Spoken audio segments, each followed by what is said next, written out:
नमस्कार। कहानियों की इस कड़ी में आज मैं आपके लिए लेकर आई हूँ मुंशी प्रेमचंद जी की एक और शानदार कहानी गुल्ली डंडा। तो आइए शुरू करते हैं।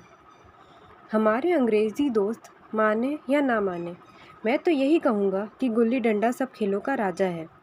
अब भी कभी लड़कों को गुल्ली डंडा खेलते देखता हूँ तो जी लोटपोट हो जाता है कि इनके साथ जाकर खेलने लगूँ। ना लॉन की ज़रूरत, ना कोर्ट की, ना नेट की, ना थापी की। मज़े से किसी एक पेड़ की टहनी काट ली, गुल्ली बना ली और 2 आदमी भी आ जाए तो खेल शुरू हो गया। विलायती खेलों में सबसे बड़ा ऐब है कि उसके सामान महंगे होते हैं। जब तक कम से कम एक सैकड़ा न खर्च कीजिए, खिलाड़ियों में शुमार ही नहीं हो पाता।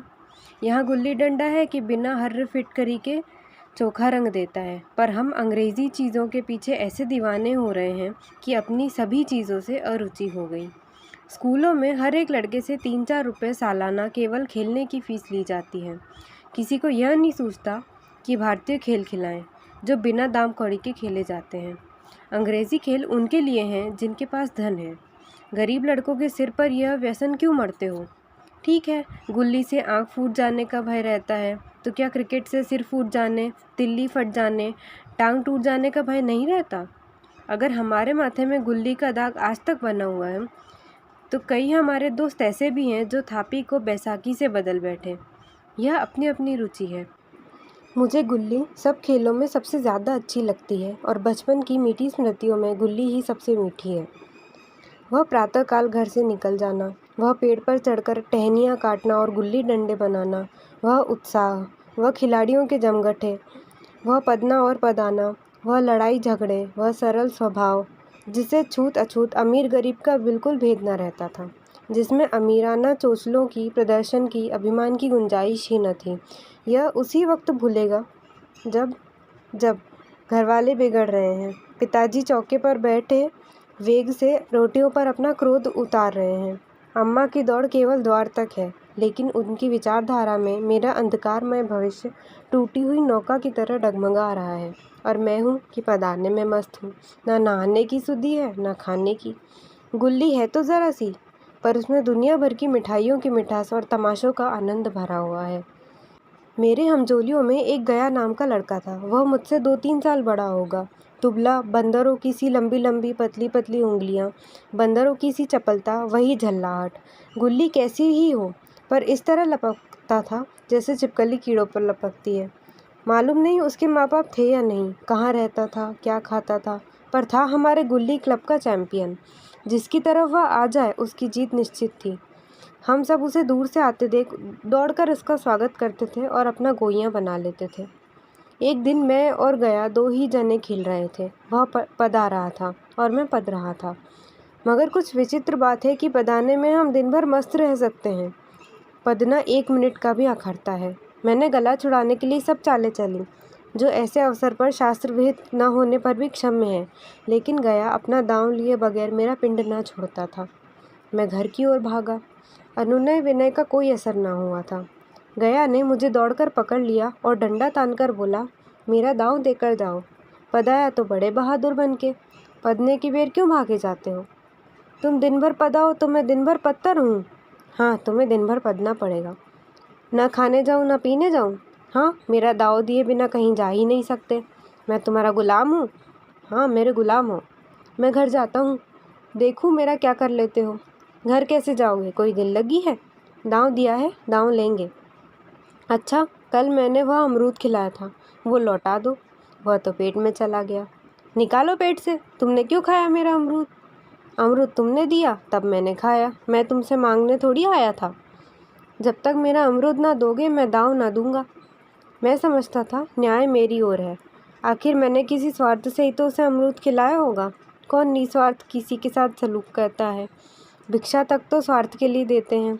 जब गया ने अमरूद खाया तो फिर उसे मुझसे दांव लेने का क्या अधिकार है? रिश्वत देकर तो लोग खून पचा जाते हैं, या मेरा अमरूद यूं ही हजम कर जाएगा? अमरूद पैसे के 5 वाले थे, जो गया के बाप को भी नसीब ना होंगे। यह सरासर अन्याय था। गया ने मुझे अपनी ओर खींचते हुए कहा, मेरा दांव देकर जाओ, अमरूद समरूद मैं नहीं जानता।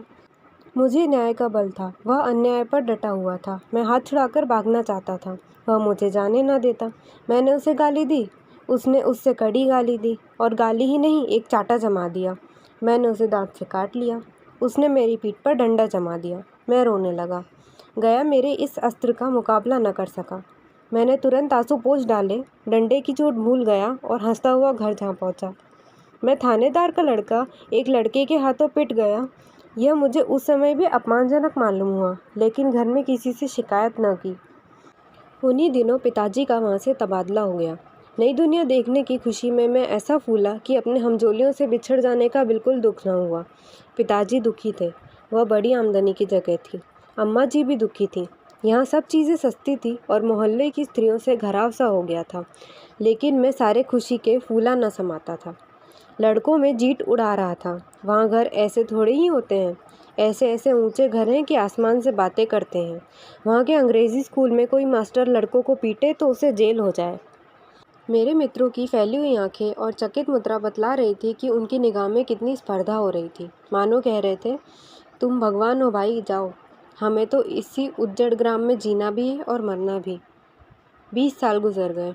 मैंने इंजीनियरिंग पास की और उसी ज़िले का दौरा करता हुआ उसी कस्बे में पहुंचा और डाक बंगले में ठहरा। उस स्थान को देखते ही इतनी मधुर बाल स्मृतियाँ जाग उठी कि मैंने छड़ी उठाई और कस्बे की सैर करने निकला। आंखें किसी प्यासे पथिक की भांति बचपन के उन क्रीड़ा स्थलों को देखने के लिए व्याकुल हो रही थी, पर उस परिचित नाम के सिवा कुछ और ही परिचित ना था। जहाँ खंडर था, वहाँ पक्के मकान खड़े थे। जहाँ बरगद का पुराना पेड़ था, अब वहाँ एक सुंदर बगीचा था। स्थान की काया पलट हो गई थी। अगर उसके नाम और स्थिति का ज्ञान न होता तो मैं उसे पहचान भी न सकता। बचपन की संचित और अमर स्मृतियाँ बाहें खोले अपने उन पुराने मित्रों से गले मिलने को अधीर हो रही थी, मगर वह दुनिया बदल गई थी। ऐसा जी होता था कि उस धरती से लिपट कर रहूं और कहूं, तुम मुझे भूल गई, मैं तो अब भी तुम्हारा वही रूप देखना चाहता हूँ। सहसा एक खुली जगह पर मैंने 2-3 लड़कों को गुल्ली डंडा खेलते हुए देखा। एक क्षण के लिए मैं अपना बिल्कुल भूल गया कि मैं एक ऊंचा अफसर हूँ, साहबी ठाठ में, रौब में और अधिकार के आवरण में। जाकर एक लड़के से पूछा, क्यों बेटे, यहाँ कोई गया नाम का आदमी रहता है? एक लड़के ने गुल्ली डंडा समेटकर सहमे हुए स्वर में पूछा, कौन गया? गया चमार? मैंने यूं ही कहा, हाँ हाँ वही। गया नाम का कोई आदमी है तो शायद वही हो। हाँ है तो, ज़रा उसे बुला सकते हो? लड़का दौड़ता हुआ गया और एक क्षण में एक आदमी को साथ लिए आता दिखाई दिया। मैं दूर से ही पहचान गया। उसकी ओर लपकना चाहता था कि उससे गले लिपट जाऊं, पर कुछ सोच कर रह गया। बोला, कहो गया, मुझे पहचानते हो? गया ने झुककर सलाम किया। हाँ मालिक, भला पहचानूंगा क्यों नहीं। आप मज़े में हो? बहुत मज़े में, तुम अपनी कहो। डिप्टी साहब का साइस हूँ। मतई, मोहन, दुर्गा सब कहाँ हैं? कुछ खबर है? मतई तो मर गया, दुर्गा और मोहन दोनों डाकिया हो गए हैं। आप? मैं ज़िले का इंजीनियर हूँ। सरकार तो पहले ही बड़े जहीन थे। अब कभी गुल्ली डंडा खेलते हो? गया ने मेरी ओर प्रश्न भरी आंखों से देखा। अब गुल्ली डंडा क्या खेलूँगा सरकार, अब तो धंधे से ही छुट्टी नहीं मिलती। आओ आज हम तुम खेलें, तुम पदाना हम पदेंगे। तुम्हारा एक दांव हमारे ऊपर है, वह आज ले लो। गया बड़ी मुश्किल से राज़ी हुआ। वह ठहरा टके का मजदूर, मैं एक बड़ा अफसर। हमारा और उसका क्या जोड़, बेचारा झेप रहा था। लेकिन मुझे भी कुछ कम झेप ना थी। इसलिए नहीं कि मैं गया के साथ खेलने जा रहा था, बल्कि इसलिए कि लोग इस खेल को अजूबा समझकर इसका तमाशा बना लेंगे और अच्छी खासी भीड़ लग जाएगी। उस भीड़ में वह आनंद कहाँ रहेगा, पर खेले बगैर भी तो रहा नहीं जाता। आखिर निश्चय हुआ कि दोनों जने बस्ती से बहुत दूर खेलेंगे और बचपन की उस मिठाई को खूब रस ले लेकर खाएंगे। मैं गया को लेकर डाक बंगले पर आया और मोटर में बैठकर दोनों मैदान की ओर चले। साथ में एक कुल्हाड़ी भी ले ली।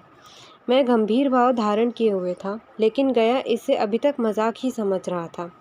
फिर भी उसके मुख पर उत्सुकता या आनंद का कोई चिन्ह नहीं था। शायद वह हम दोनों में जो अंतर हो गया था, यही सोचने में मगन था। मैंने पूछा, तुम्हें कभी हमारी याद आती थी गया? सच कहना। गया झेपता हुआ बोला, मैं आपको याद करता हुजूर, किस लायक हूँ? भाग में जो आपके साथ कुछ दिन खेलना बदा था, नहीं तो मेरी क्या गिनती। मैंने कुछ उदास होकर कहा, लेकिन मुझे तो बराबर तुम्हारी याद आती थी। तुम्हारा वह डंडा जो तुमने तानकर जमाया था, याद है ना? गया ने पछताते हुए कहा। वह लड़कपन था सरकार, उसकी याद ना दिलाओ।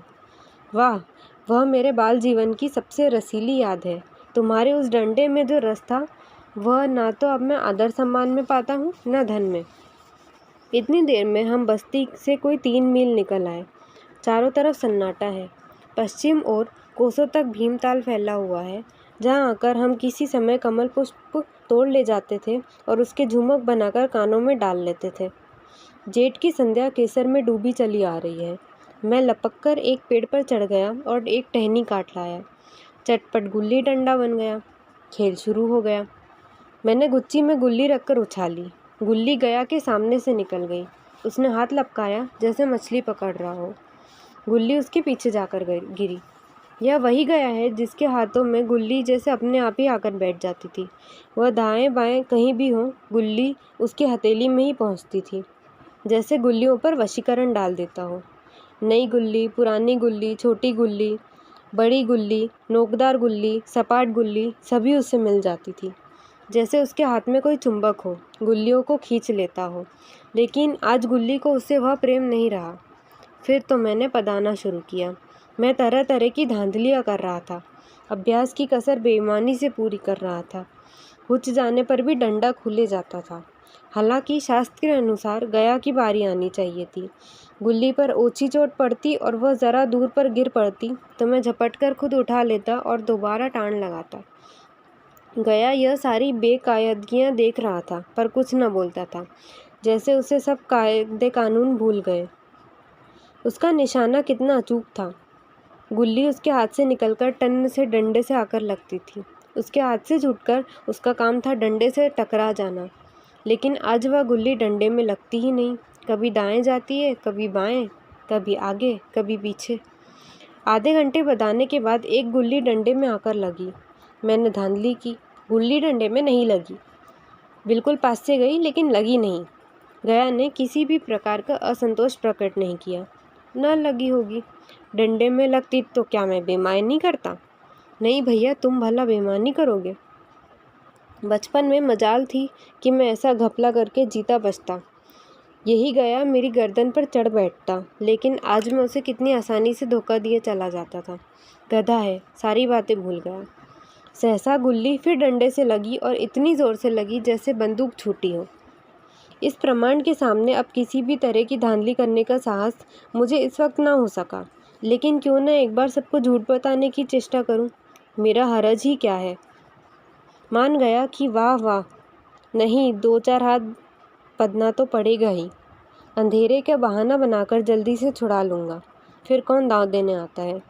गया ने विजय के उल्लास में कहा। लग गई, लग गई, टन से बोली। मैंने अनजान बनने की चेष्टा करते हुए कहा। तुमने लगते देखा? मैंने तो नहीं देखा। टन से बोली है सरकार, और जो किसी ईंट से टकरा गई हो।